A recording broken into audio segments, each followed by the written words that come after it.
Hi, I'm Chrissy Morton, and I'll be reading Are You There, God? It's Me, Margaret by Judy Blume. After the show, the Wheelers took us to a steak place for dinner. Nancy and I ordered, then excused ourselves to the ladies' room. We were the only two there, which was lucky because there were only 2 toilets and we both had to go pretty bad. Just as I finished up, I heard Nancy moan. Oh no, what is it, Nancy? I asked. Oh please, oh no. Are you okay? I banged on the wall that separated us. Get my mother, quick, she whispered. I stood in front of her booth then. What's wrong? I tried the door, but it was locked. Let me in. Nancy started to cry. Please get my mother. Okay, I'm going. I'll be right back. I raced to our table in the dining room, hoping Nancy wouldn't faint or anything like that before I got back with her mother. I whispered to Mrs. Wheeler, Nancy's sick. She's in the bathroom crying and she wants you. Mrs. Wheeler jumped up and followed me back to the ladies' room. I could hear Nancy sobbing. Nancy, Mrs. Wheeler called through the door. Oh, Mom, please, I'm scared. Help me, please. The door's locked, Nancy. I can't get in, Mrs. Wheeler said. You've got to unlock it. I can't, Nancy cried. I could crawl under and open it from the other side, I suggested. Should I asked Mrs. Wheeler. She nodded. I gathered my skirt around my legs so it wouldn't drag on the floor and crawled under the door.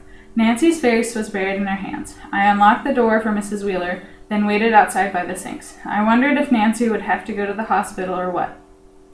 I hoped she didn't have anything catching. A few minutes later, Mrs. Wheeler opened the door a crack and handed me some change. Margaret, she said, would you get a sanitary napkin, please? I must have given her a strange look because she said, from the dispenser on the wall, dear. Nancy's menstruating. Does she always act like that? It's her first time, Mrs. Wheeler explained. She's frightened. Nancy was still crying, and there was a lot of whispering going on. I can't believe it. Nancy, who knew everything, she lied to me about her period. She'd never had it before. I put the change into the machine and pulled out the lever.